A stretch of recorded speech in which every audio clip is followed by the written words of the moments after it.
तेलंगाना के कई इलाकों में पिछले 2 दिनों से बहुत बारिश हो रही है और इस बरसात से तेलंगाना की राजधानी हैदराबाद सबसे ज्यादा प्रभावित हुई है।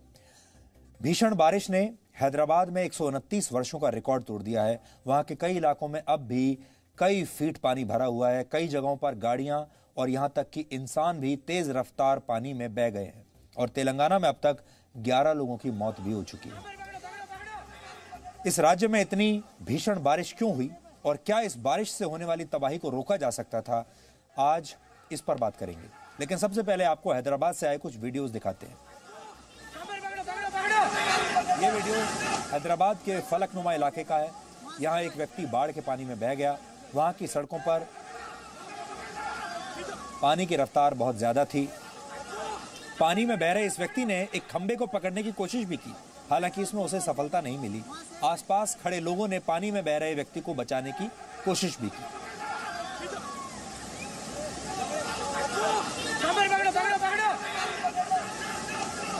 अगला वीडियो देखिए। यह वीडियो एक अस्पताल का है। यहां अस्पताल का स्टाफ मिलकर पानी को रोकने की कोशिश कर रहा है। हालांकि अस्पताल के बेसमेंट में लगातार पानी भरता जा रहा है। ये तस्वीरें कल रात 1 बजे की है। आप अंदाजा लगा सकते हैं वहां मौजूद मरीजों और डॉक्टरों के लिए कल की रात कैसी रही होगी।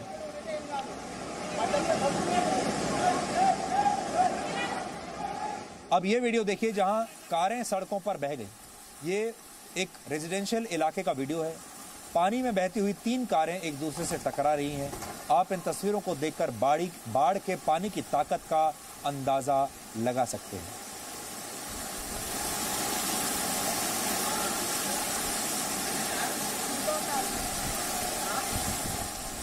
अब एक और वीडियो देखिए जिसमें हजारों किलोग्राम की कार को किसी खिलौने की तरह पानी अपने साथ ले जा रहा है।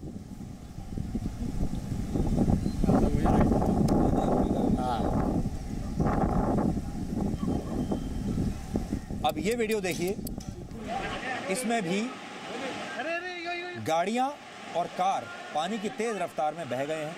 यानी कुल मिलाकर हैदराबाद के हालात अब बहुत खराब हो चुके हैं।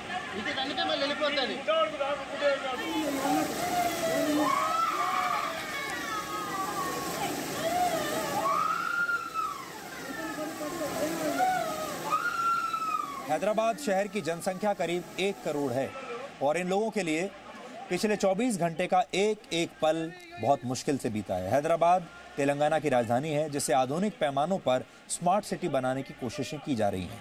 लेकिन सच ये है कि हमारे स्मार्ट शहर यानी हमारे स्मार्ट सिटीज थोड़ी सी बारिश भी झेल नहीं पाते और स्मार्ट सिटी के सपने देखते ही देखते इस तरह पानी में डूब जाते हैं।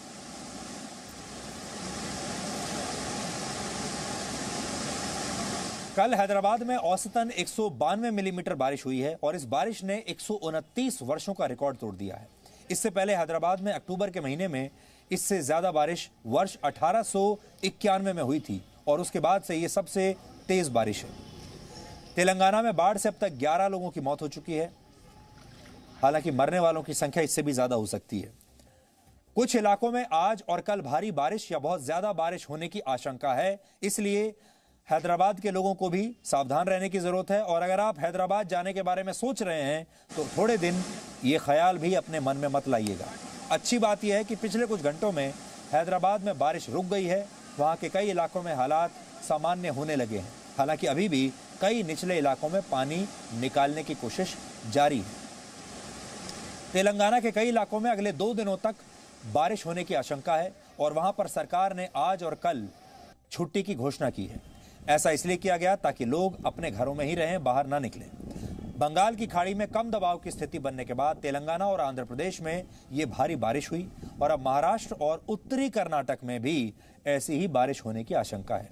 मौसम विभाग के मुताबिक तेलंगाना और आंध्र प्रदेश की सरकारों को इस भारी बारिश के बारे में पहले से सूचना दे दी गई थी और दोनों राज्य इस प्राकृतिक आपदा का सामना करने के लिए पूरी तरह से तैयार थे, ऐसा दावा किया गया है। इसलिए नुकसान कम हुआ है। Yesterday, due to the this depression that had been moving over the Telangana state over the Hyderabad city has caused huge amounts of rainfall over the Hyderabad airport, leading to 192 millimeters of rainfall, which is the all-time record, breaking the record of 2010 October. So this is the highest amount of rainfall that had been received in the month of October since 1891. Hyderabad का मतलब होता है हैदर का शहर। यहां हैदर एक Arabic शब्द है और इसका अर्थ होता है साहसी। पिछले 24 घंटों में प्रकृति ने हैदराबाद को तहस नहस करने की पूरी कोशिश की। वहां पर सरकारी दफ्तर, बस अड्डे, स्कूल, घर, सब कुछ जैसे तालाब में बदल गए। बिजली और पानी की सप्लाई बंद हो गई और लोग अपने ही घरों में कैद हो गए हैं।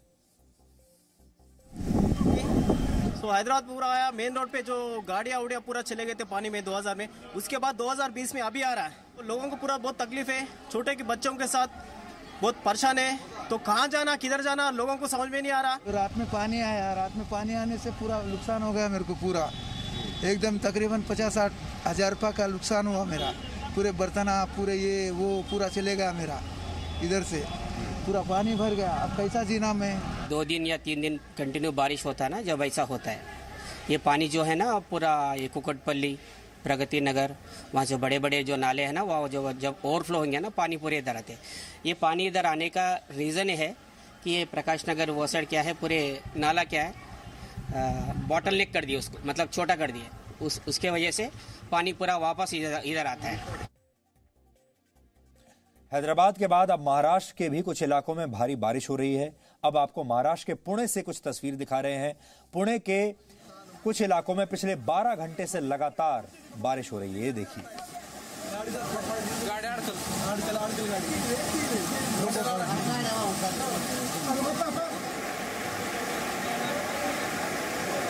भारत में राज्य कोई भी हो, बाढ़ वहां के लिए एक वार्षिक विपदा है।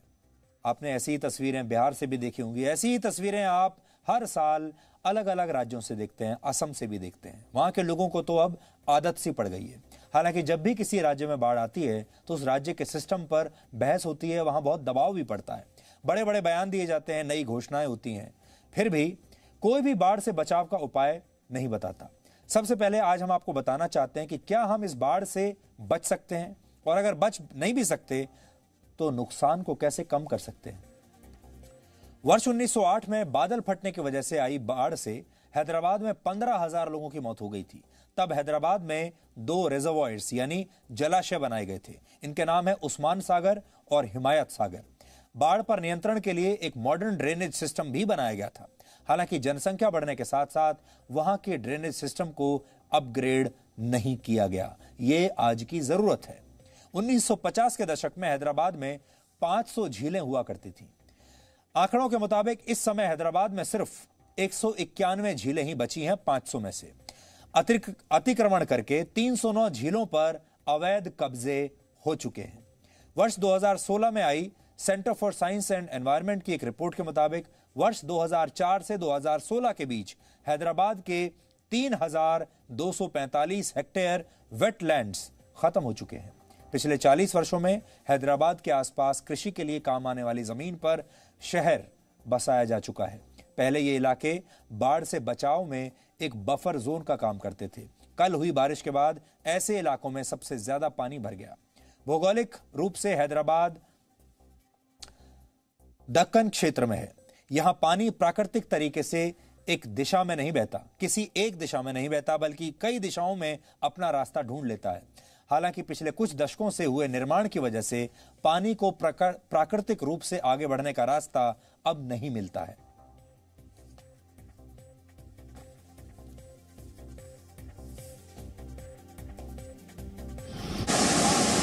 इसका कारण यह है कि हम पूरा रोड नेटवर्क बंद करके, रोड नेटवर्क से पूरा पानी जाने का रास्ता बंद करके हम पानी जाने के लिए कोई जगह नहीं छोड़ा है, और हर लेक को हमने कब्जा किया है, और हर लेक का किनारे को कब्जा किया है। हर लेक में पानी जाने का रास्ता है वो भी कब्जा किया है। तो वो पानी कहां जाएगा? सूखा जो एरिया में सूखते जा रहा है, पानी नहीं है, तो वो एरिया पूरा हमने रेजिडेंशियल कॉलोनी बनाए। हाउसिंग के लिए हमारा फोकस इतना था, तो रेन वाटर के लिए हमारा कोई फोकस ही नहीं रहता। That is because of that only हम लोग ये आज के दिन में यहाँ पर फंसे हुए हैं। जलवायु परिवर्तन के कॉन्टेक्स्ट में ये बार बार होगा, ये एक बार नहीं बार बार होगा, हर 2 साल, हर 3 साल, हर 4 साल में ये रिपीट होगा, ऐसा एक दिन में इतना बड़ा बारिश आने का। हमारे देश में पर्यावरण के बड़े बड़े एक्सपर्ट्स हैं, हमारे देश में वैज्ञानिक हैं, बड़े बड़े इंजीनियर्स हैं, हमारे देश में सरकारें हैं।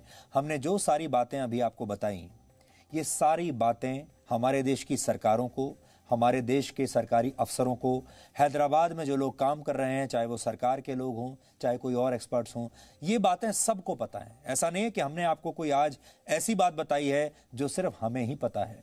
ये बातें हैदराबाद और उस इलाके में जो लोग प्रशासन चला रहे हैं, जो वहाँ के इंजीनियर्स हैं, वैज्ञानिक हैं, पर्यावरणविद हैं, सरकार हैं, सबको पता है। सब जानते हैं वहाँ क्या हो रहा है और सब ने वर्षों तक ये सब चीज़ें होने दी हैं। कैसे वहाँ झीलों पर अतिक्रमण हुए, झीलें खत्म हो गई, कैसे वहाँ ज़मीनों पर अतिक्रमण हुआ, कैसे जंगलों को काटकर शहर बनते चले गए पैसे के लालच में। ये सब बातें सब लोगों को पता है, लेकिन ये सब कुछ होने दिया गया और दुख इस बात का है आज भी इन सारी चीज़ों को होने दिया जा रहा है। इसलिए आप चाहे हैदराबाद में रहते हो, पुणे में रहते हो, महाराष्ट्र के लोग हों, बिहार के हों, असम के हों, आपको बाढ़ से आज़ादी कभी नहीं मिलने वाली, क्योंकि बाढ़ के बारे में हमारे देश में गंभीरता से विचार हो ही नहीं रहा है। हमारी ड्यूटी है, फर्ज है, कर्तव्य है। हम ये भी जानते हैं इसमें भी कोई टीआरपी नहीं है, लेकिन हम हर वर्ष आपको अवगत कराते रहेंगे, आपको जागरूक करते रहेंगे, ताकि आप कम से कम खुद अपने स्तर पर इन चीज़ों के खिलाफ आवाज़ उठाना शुरू कर दें और भारत के राजनीतिक एजेंडे में आप इन चीज़ों को शामिल करना शुरू करें। Presenting V News app available on Google Play and App Store. Download it now.